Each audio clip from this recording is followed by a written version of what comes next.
No hay nada más absurdo, desde mi punto de vista, que esa asociación convencional de lo casero y lo sano que parece impregnar la psicología de la multitud. Si se menciona un entorno bucólico yanqui, un enterrador de pueblo torpe y de fibra gruesa, y un descuido en una tumba, ningún lector medio puede esperar algo más que una fase de comedia cordial, aunque grotesca. Sin embargo, Dios sabe que la historia prosaica que la muerte de George Birch me permite contar tiene aspectos al lado de los cuales algunas de nuestras tragedias más oscuras son livianas. Birch sufrió una limitación y cambió de negocio en 1881, pero nunca habló del caso cuando pudo evitarlo. Tampoco lo hizo su antiguo médico, el Dr. Davis, que murió hace años. Generalmente se decía que la aflicción y la conmoción eran el resultado de un desafortunado desliz en el que Birch se había encerrado durante 9 horas en la tumba receptora del cementerio de Peck Valley, escapando solo por toscos y desastrosos medios mecánicos. Pero, aunque esto era indudablemente cierto, había otras cosas más negras que el hombre solía susurrarme en su delirio de borracho hacia el final. Me confiaba porque yo era su médico y porque probablemente sentía la necesidad de confiar en alguien más después de la muerte de Davis. Era soltero y no tenía ningún pariente. Birch, antes de 1881, había sido el enterrador del pueblo de Peck Valley, y era un espécimen muy calloso y primitivo, incluso en lo que respecta a tales especímenes. Las prácticas que oí que se le atribuían serían increíbles hoy en día, al menos en una ciudad. E incluso Peck Valley se habría estremecido un poco si hubiera conocido la fácil ética de su artista funerario en asuntos tan discutibles como la propiedad de costosas prendas de colocación invisibles bajo la tapa del ataúd, y el grado de dignidad que debe mantenerse al posar y adaptar los miembros invisibles de los inquilinos sin vida a recipientes no siempre calculados con la más sublime precisión. En definitiva, Birch era flojo, insensible y profesionalmente indeseable. Sin embargo, sigo pensando que no era un hombre malvado. Era simplemente burdo de fibra y función, irreflexivo, descuidado y licencioso, como lo demuestra su accidente fácilmente evitable y sin ese mínimo de imaginación que mantiene al ciudadano medio dentro de ciertos límites fijados por el gusto. Me cuesta decidir por dónde empezar la historia de Birch, ya que no soy un experto en contar historias. Supongo que habría que empezar en el frío diciembre de 1880, cuando el suelo se congeló y los enterradores descubrieron que no podían cavar más tumbas hasta la primavera. Afortunadamente, el pueblo era pequeño y la tasa de mortalidad baja, por lo que fue posible dar a todas las cargas inanimadas de Birch un refugio temporal en la única y anticuada tumba de recepción. El sepulturero se volvió doblemente letárgico con el clima amargo y parecía superarse a sí mismo en cuanto a descuido. Nunca había armado ataúdes más endebles y desgarbados, ni había despreciado de forma más flagrante las necesidades de la oxidada cerradura de la puerta de la tumba que abría y cerraba de golpe con tanta despreocupación. Por fin llegó el deshielo primaveral y las tumbas se prepararon laboriosamente para las 9 cosechas silenciosas de la sombría parca que esperaba en la tumba. Birch, aunque temiendo la molestia de la mudanza y el entierro, comenzó su tarea de transferencia una desagradable mañana de abril, pero cesó antes del mediodía debido a una fuerte lluvia que parecía irritar a su caballo después de haber puesto solo un inquilino mortal a su descanso permanente. Se trataba de Darius Peck, el nonagenario, cuya tumba no estaba lejos del sepulcro. Birch decidió que comenzaría al día siguiente con el pequeño y viejo Matthew Fenner, cuya tumba también estaba cerca, pero en realidad pospuso el asunto durante 3 días, no poniéndose a trabajar hasta el Viernes Santo, el día 15. Como no era supersticioso, no le prestó atención a ese día, aunque desde entonces se negó a hacer nada importante en ese fatídico 6º día de la semana. Ciertamente, los acontecimientos de esa noche cambiaron mucho a George Birch. La tarde del viernes 15 de abril, pues, Birch partió hacia la tumba con caballo y carro para trasladar el cuerpo de Matthew Fenner. Admitió posteriormente que no estaba perfectamente sobrio, aunque entonces no había empezado a beber al por mayor, con lo que más tarde trató de olvidar ciertas cosas. Solo estaba lo suficientemente mareado y descuidado como para molestar a su sensible caballo, que mientras lo arrastraba con saña hacia la tumba, relinchaba y daba zarpazos y sacudía la cabeza, como en aquella ocasión anterior en que la lluvia lo había irritado. El día estaba despejado, pero se había levantado un fuerte viento, y Birch se alegró de poder refugiarse cuando abrió la puerta de hierro y entró en la bóveda de la colina. A otra persona no le habría gustado la cámara húmeda y olorosa con los 8 ataúdes descuidadamente colocados. Pero Birch, en aquellos días, era insensible y solo se preocupaba por conseguir el ataúd adecuado para la tumba adecuada. No había olvidado las críticas suscitadas cuando los familiares de Hannah Bixby, al querer transportar su cuerpo al cementerio de la ciudad al que se habían trasladado, encontraron el ataúd del juez Capwell bajo su lápida. La luz era tenue, pero la vista de Birch era buena y no cogió el ataúd de Asaph Sawyer por error, aunque era muy parecido. En efecto, había hecho ese ataúd para Matthew Fenner, pero lo había desechado al final por considerarlo demasiado torpe y endeble, en un arrebato de curioso sentimentalismo despertado al recordar lo amable y generoso que había sido el ancianito con él durante su bancarrota 5 años antes. Le dio al viejo Matt lo mejor que su habilidad podía producir, pero fue lo suficientemente ahorrativo como para guardar el ejemplar rechazado y utilizarlo cuando Asaph Sawyer murió de una fiebre maligna. Sawyer no era un hombre adorable y se contaban muchas historias sobre su vindicta casi inhumana y su tenaz memoria para los agravios reales o imaginarios. Birch no había sentido ningún reparo en asignarle el ataúd descuidado que ahora empujaba en su búsqueda del ataúd de Fenner.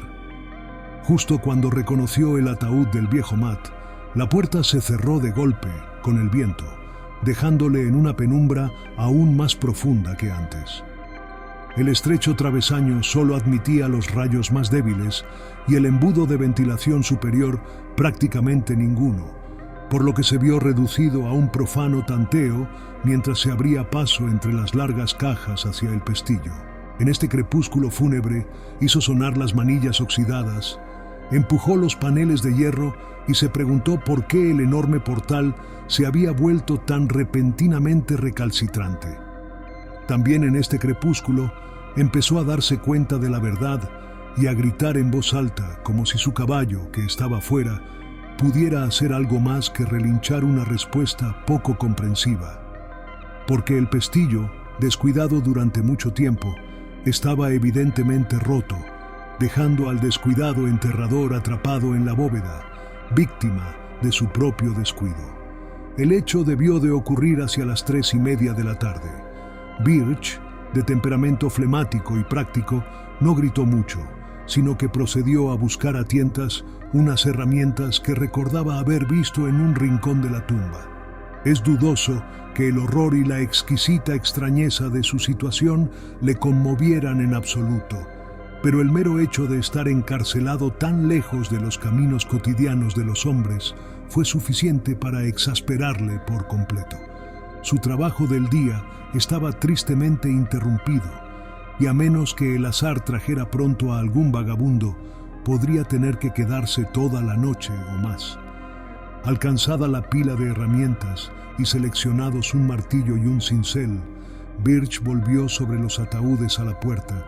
El aire había comenzado a ser sumamente malsano, pero no prestó atención a este detalle mientras se afanaba, medio a tientas, en el pesado y corroído metal del pestillo. Habría dado mucho por una linterna o un poco de vela, pero a falta de estas, se las arregló como pudo sin ver nada. Cuando se dio cuenta de que el pestillo era irremediablemente inflexible, al menos para unas herramientas tan escasas y en unas condiciones tan tenebrosas como aquellas, Birch miró a su alrededor en busca de otros posibles puntos de escape. La bóveda había sido excavada en la ladera de una colina, de modo que el estrecho embudo de ventilación de la parte superior atravesaba varios metros de tierra, por lo que era totalmente inútil considerar esta dirección. Sobre la puerta, sin embargo, el alto travesaño en forma de hendidura en la fachada de ladrillo prometía una posible ampliación a un trabajador diligente. Por lo tanto, sus ojos se posaron durante mucho tiempo en esto, mientras se devanaba los sesos, buscando los medios para llegar a ella. No había nada parecido a una escalera en la tumba, y los nichos para ataúdes en los laterales y en la parte trasera, que Birch rara vez se tomaba la molestia de utilizar, no permitían subir al espacio que había sobre la puerta. Solo quedaban los propios ataúdes como posibles peldaños, y mientras los consideraba, especuló sobre el mejor modo de transportarlos. Calculó que 3 alturas de ataúd le permitirían llegar al travesaño, pero podría hacerlo mejor con 4. Las cajas eran bastante uniformes y podían apilarse como bloques, así que empezó a calcular cómo podría utilizar las 8 de la manera más estable para levantar una plataforma escalable de 4 de profundidad. Mientras planificaba, no podía dejar de desear que las unidades de su escalera contemplada hubieran sido más seguras, pero hay que dudar de que tuviera la suficiente imaginación como para desear que estuvieran vacías. Finalmente, decidió colocar una base de 3 paralelas a la pared y sobre ella 2 capas de 2 cada una, y sobre estas una sola caja que sirviera de plataforma. Esta disposición podría ascender con un mínimo de incomodidad y proporcionaría la altura deseada. Mejor aún, sin embargo, utilizaría solo 2 cajas de la base para sostener la superestructura, dejando una libre para ser apilada en la parte superior en caso de que la hazaña real de la fuga requiriera una altura aún mayor. Y así, el prisionero se afanó en el crepúsculo, levantando con poca ceremonia los restos de mortalidad que no respondían mientras su torre de Babel en miniatura se elevaba curso a curso.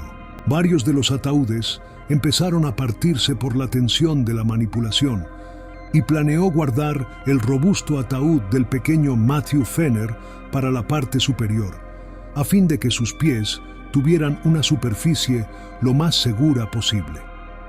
En la penumbra, confió sobre todo en el tacto para seleccionar el correcto, y de hecho dio con él casi por accidente, ya que cayó en sus manos como por una extraña voluntad después de haberlo colocado involuntariamente junto a otro en la tercera capa. Terminada la torre, y con los brazos doloridos descansados por una pausa durante la cual se sentó en el escalón inferior de su lúgubre dispositivo, Birch ascendió cautelosamente con sus herramientas y se situó frente al estrecho travesaño. Los bordes del espacio eran enteramente de ladrillo, y no parecía haber duda de que en breve podría cincelar lo suficiente para permitir el paso de su cuerpo. Cuando sus golpes de martillo empezaron a caer, el caballo que estaba fuera relinchó en un tono que pudo haber sido alentador y para otros pudo haber sido burlón.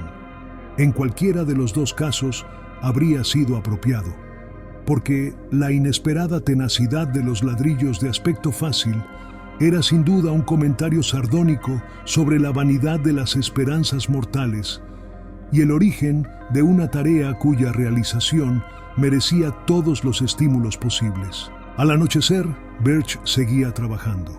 Ahora trabajaba en gran medida con el tacto, ya que las nubes recién reunidas ocultaban la luna, y aunque el progreso era todavía lento, se sintió animado por la extensión de sus avances en la parte superior e inferior de la abertura. Estaba seguro de que podría salir antes de la medianoche, aunque es característico de él que este pensamiento no tenga implicaciones espeluznantes. Sin dejarse perturbar por las opresivas reflexiones sobre la hora, el lugar y la compañía que tenía bajo sus pies, fue desprendiendo filosóficamente el pedregoso ladrillo, maldiciendo cuando un fragmento le golpeaba en la cara y riendo cuando uno golpeaba al cada vez más excitado caballo que daba zarpazos cerca del ciprés. Con el tiempo, el agujero se hizo tan grande que se aventuró a probar su cuerpo en él de vez en cuando, moviéndose de forma que los ataúdes bajo él se balanceaban y crujían. Descubrió que no tendría que amontonar otro en su plataforma para conseguir la altura adecuada, ya que el agujero estaba en el nivel exacto para utilizarlo en cuanto su tamaño lo permitiera. Debía ser por lo menos medianoche cuando Birch decidió que podía pasar por el travesaño. Cansado y transpirado a pesar de los muchos descansos, descendió al suelo y se sentó un rato en la caja inferior para reunir fuerzas para el último escurrimiento y el salto al suelo del exterior. El hambriento caballo relinchaba repetida y casi misteriosamente, y él deseaba vagamente que dejara de hacerlo. Curiosamente, no se sentía cómodo con su inminente huida, y casi temía el esfuerzo, ya que su forma tenía la indolente robustez de la edad madura. Cuando volvió a subir a los ataúdes que se estaban partiendo, sintió su peso de manera muy conmovedora, especialmente cuando, al llegar al más alto, oyó ese agravado crujido que indica el desgarro de la madera al por mayor. Al parecer, había planeado en vano al elegir el ataúd más robusto para la plataforma, pues apenas se encontraba con todo su peso sobre él, la tapa podrida cedió, haciéndole caer a medio metro de profundidad sobre una superficie que ni siquiera él se imaginaba. Enloquecido por el sonido o por el hedor que se extendió hasta el aire libre, el caballo que lo esperaba dio un grito demasiado frenético para ser un relincho y se precipitó locamente a través de la noche, con el vagón traqueteando locamente detrás de él. Birch, en su espantosa situación, estaba ahora demasiado bajo para salir con facilidad por el travesaño ampliado, pero reunió sus energías para intentarlo con determinación. Agarrándose a los bordes de la abertura, trató de levantarse cuando notó un extraño retraso en forma de un aparente arrastre en sus dos tobillos. En otro momento, conoció el miedo por primera vez en la noche, pues por más que luchara, no podía librarse del desconocido agarre que mantenía sus pies en implacable cautiverio. Horribles dolores, como de heridas salvajes, le atravesaban las pantorrillas, y en su mente había un vórtice de espanto mezclado con un materialismo inextinguible que sugería astillas, clavos sueltos o algún otro atributo de una caja de madera que se rompía. Tal vez gritó. En cualquier caso, pataleó y se retorció frenética y automáticamente mientras su conciencia se eclipsaba en un medio desmayo. El instinto lo guió en su retorcimiento a través del travesaño y en el gateo que siguió a su estrepitoso golpe en el suelo húmedo. No podía caminar, al parecer, y la luna emergente debió de ser testigo de un espectáculo horrible mientras arrastraba sus tobillos sangrantes hacia el pabellón del cementerio. Sus dedos arañaban el moho negro con una prisa descerebrada, y su cuerpo respondía con esa lentitud enloquecedora que se sufre cuando se persigue a los fantasmas de la pesadilla. Sin embargo, es evidente que no había ningún perseguidor, porque estaba solo y vivo cuando Armington, el guardián de la cabaña, respondió a sus débiles arañazos en la puerta. Armington ayudó a Birch a colocarse en el exterior de una cama libre y envió a su pequeño hijo Edwin a buscar al Dr. Davis.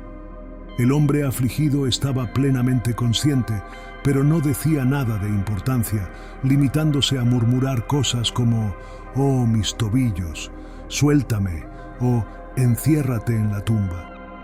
Entonces llegó el médico con su maletín de medicinas y le hizo unas preguntas muy precisas y le quitó al paciente la ropa exterior, los zapatos y los calcetines. Las heridas, pues ambos tobillos estaban terriblemente lacerados a la altura de los tendones de Aquiles, parecían desconcertar mucho al viejo médico y finalmente casi lo asustaron. Sus preguntas se volvieron más que tensas desde el punto de vista médico, y sus manos temblaban mientras vendaba los miembros destrozados. Los ataba como si quisiera quitar las heridas de la vista lo antes posible. Para ser un médico impersonal, el ominoso y asombrado interrogatorio de Davis se hizo muy extraño al tratar de sonsacar al debilitado enterrador hasta el más mínimo detalle de su horrible experiencia. Estaba extrañamente ansioso por saber si Birch estaba seguro, absolutamente seguro, de la identidad del ataúd más alto de la pila. ¿Cómo lo había elegido? ¿Cómo había estado seguro de que era el ataúd de Fenner en el crepúsculo? ¿Y cómo lo había distinguido del duplicado inferior del vicioso Asaph Sawyer? ¿Habría cedido tan fácilmente el firme ataúd de Fenner? Davis, un veterano médico del pueblo, había visto, por supuesto, a ambos en sus respectivos funerales, como de hecho había asistido tanto a Fenner como a Sawyer en sus últimas enfermedades. Incluso se había preguntado, en el funeral de Sawyer, cómo el vengativo granjero se las había arreglado para estar recto en un palco tan parecido al del diminuto Fenner. Después de 2 horas completas, el Dr. Davis se marchó, instando a Birch a insistir en todo momento en que sus heridas habían sido causadas enteramente por clavos sueltos y astillas de madera. ¿Qué otra cosa, añadió, podría probarse o creerse en cualquier caso? Pero sería bueno decir lo menos posible y no dejar que ningún otro médico tratara las heridas. Birch siguió este consejo todo el resto de su vida hasta que me contó su historia. Y cuando vi las cicatrices, antiguas y blanqueadas como estaban entonces, estuve de acuerdo en que era sabio al hacerlo. Siempre permaneció cojo, porque los grandes tendones habían sido cortados, pero creo que la mayor cojera estaba en su alma. Sus procesos de pensamiento, antes tan flemáticos y lógicos, se habían convertido en cicatrices inefables, y era lamentable observar su respuesta a ciertas alusiones fortuitas como viernes, tumba, ataúd y palabras de concatenación menos obvia. Su caballo asustado se había ido a casa, pero su ingenio asustado nunca lo hacía del todo. Cambió de negocio, pero algo siempre le acechaba. Puede que fuera solo miedo y puede que fuera miedo mezclado con una extraña y tardía especie de remordimiento por las crudezas del pasado. Su forma de beber, por supuesto, solo agravaba lo que pretendía aliviar. Cuando el Dr. Davis dejó a Birch aquella noche, cogió una linterna y se dirigió a la vieja tumba receptora. La luna brillaba sobre los fragmentos de ladrillo esparcidos y la fachada estropeada, y el pestillo de la gran puerta cedía fácilmente a un toque desde el exterior. Acorazado por las viejas experiencias en las salas de disección, el doctor entró y miró a su alrededor, sofocando las náuseas de mente y cuerpo que le provocaba todo lo que veía y olía. Lloró en voz alta una vez, y poco después dio un grito ahogado que fue más terrible que un grito. Luego huyó de vuelta a la cabaña y rompió todas las reglas de su vocación, despertando y sacudiendo a su paciente y lanzándole una sucesión de estremecedores susurros que calaron en los desconcertados oídos como el siseo del vitriolo. Era el féretro de Asaph, Birch, tal y como pensaba. Conocí sus dientes, con los delanteros perdidos en la mandíbula superior. Nunca, por el amor de Dios, muestre esas heridas. El cuerpo estaba bastante mal, pero si alguna vez vi la venganza en algún rostro, o antiguo rostro, ya sabes que era un demonio de la venganza. Cómo arruinó al viejo Raymond 30 años después de su pleito de límites, y cómo pisó al cachorro que se le echó encima hace un año, el pasado agosto. Era el diablo encarnado, Birch, y creo que su furia de ojo por ojo podría vencer al mismísimo Padre Muerte. Dios, qué furia. Odio que me apunten a mí. ¿Por qué lo hiciste, Birch? Era un canalla, y no te culpo por haberle dado un ataúd de fundición. Pero siempre fuiste demasiado lejos, lo suficiente como para escatimar en la cosa de alguna manera, pero ya sabías lo poco hombre que era el viejo Fenner. Nunca me sacaré la imagen de la cabeza mientras viva. Pateaste fuerte, pues el ataúd de Asaph estaba en el suelo. Su cabeza estaba rota y todo estaba revuelto. He visto vistas antes, pero aquí había una cosa de más. Ojo por ojo, cielo santo, Birch, pero tuviste tu merecido.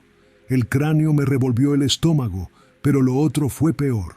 Esos tobillos cortados limpiamente para encajar en el ataúd de Matt Fenner.